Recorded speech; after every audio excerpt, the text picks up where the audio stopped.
ভিডিওটা দেখে বুঝতেই পেরেছেন যে আমি শান্তিনিকেতনে রয়েছি। শান্তিনিকেতনে আপনারা কোথায় গিয়ে কি কি খাবেন সেসব নিয়ে রয়েছে আজকের এই ভিডিওটি। আমার মতন যারা আসানসোল থেকে শান্তিনিকেতনে যাচ্ছেন তারা মাঝপথে এই ধাবাতে টিফিনটা করে নিতেই পারেন। এই বেঙ্গল ফুড কোর্টে আমরা থামলাম। প্রথমে মেনু কার্ডটা দেখলাম যে কি কি রয়েছে।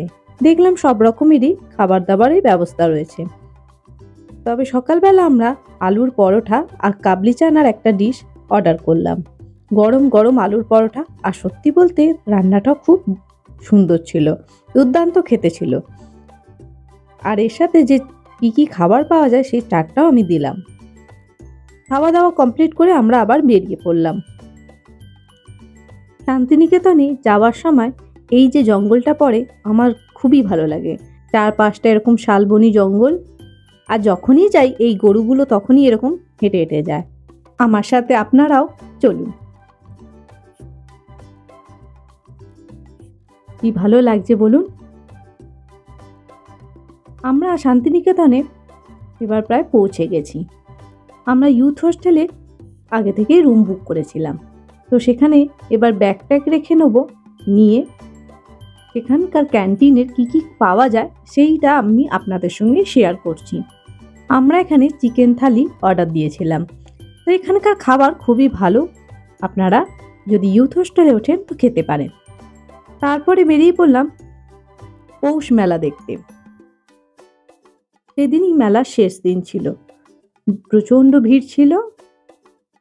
তো এখন মেলায় ঢোকার পালা।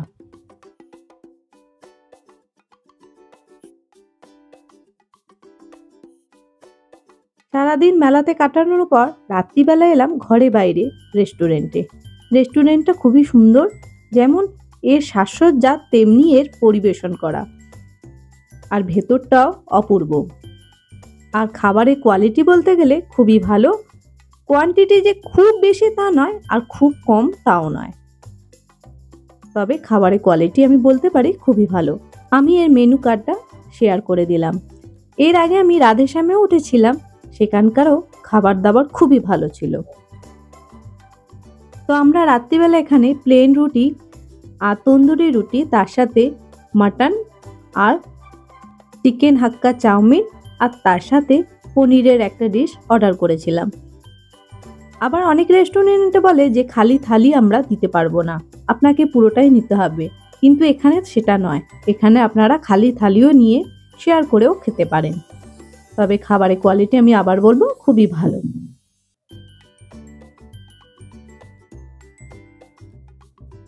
এবার আমরা আজকের মতন ডিনার শেষ করে নিয়ে কালকে বেরিয়ে পড়বো সাইট সিন দেখতে। আর আজকে যেহেতু পৌষ মেলা ছিল 28 তারিখ, তো সেহেতু সবকিছুই বন্ধ ছিল। দ্বিতীয় দিনে আমরা সকাল সকালই বেরিয়ে পড়েছি টোটো করে সাইট সিনগুলো দেখতে। এখানে যা প্রচণ্ড ভিড়, তাতে এক গাড়ি ঢুকে গেলে আর বেরোনোর কোনো উপায় নেই, জ্যামের মধ্যে পড়ে থাকতে হবে। তাই এখানে টোটোটাই ভরসার যোগ্য হলো। তাই টোটো করে বেরিয়ে পড়লাম। দেখতে তো খুবই ভালো লাগছে। সাইট সিন দেখার পর আমরা খাবার জন্য চলে এলাম বনবীথি হেঁসেলগড়ে। খুবই সুন্দর, সুসজ্জিত, চারপাশটা পরিবেশটাও খুব ভালো। তবে সবার আগে খাবারের অর্ডার দিতে গিয়ে বুঝলাম যে প্রথমে এদের থালি নিতে হবে। আপনি ধরুন যদি ভাবেন যে আমি মাছ ভাত খাবো শুধু, বা চিকেন ভাত বা মাটন ভাত নেবো, সেটা হবে না। থালির সাথে এইগুলো আপনারা অ্যাড করতে পারেন, চিকেন মাটন। এবার বলি, রেস্টুরেন্টে এমনি সবই ভালো ছিল, কিন্তু যেটা প্রবলেম হয়েছিল সেটা হচ্ছিল খাবারের কোয়ান্টিটিটা একটু পরিমাণে কম ছিল। থালিতে দিয়েছিল ভাত, শাক, ফুলকপি ভাজা, আর তার সাথে ডাল, শুক্তো, ফুলকপির তরকারি, আর আমরা এক্সট্রা মাটন নিয়েছিলাম। চাটনি পাঁপড়ও ছিল, তার সাথে চিংড়ি মাছটাও, আমরা গলদা চিংড়িটাও এক্সট্রা নিয়েছিলাম। আর ঘিটা রাখা ছিল, তবে ঘিটার কোনো ঢাকনা ছিল না, খোলা অবস্থায় ছিল। ঘি, নুন, কাঁচা লঙ্কা, আর সব খাবারগুলোই ছিল ঠান্ডা। এমনকি মাটনটাও দিয়েছিল এরা ঠান্ডা, যার জন্য আমার খুব একটা পছন্দ হয়নি। আর এর যে মেনু চার্ট রয়েছে সেটা আমি আপনাদের সঙ্গে শেয়ার করে দিলাম। আর রাতের ডিনার আমরা ইউথ হোস্টেলেই করে নিয়েছিলাম।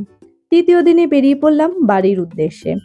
মনটা তো ভারাক্রান্তই ছিল, শান্তিনিকেতনকে ছেড়ে বাড়ির উদ্দেশ্যে যাচ্ছি বলে। ঘোরাঘুরি শেষ হয়ে গেল। তবে আপনাদের সাথে একটা জিনিস শেয়ার করছি, সেটা হলো আপনারা যদি কলকাতা থেকে আসেন শান্তিনিকেতনে অথবা আসানসোল থেকেও যদি আসেন, মাঝপথে আপনারা শান্তিনিকেতন যাবার আগেই এখানে লাঞ্চটা সেরে নিতে পারেন। রেস্টুরেন্টের নাম হলো ঠাকুরবাড়ির রান্না। পুরো বাঙালি রান্না, যেমন এনাদের রান্না তেমনি এনাদের ব্যবহার।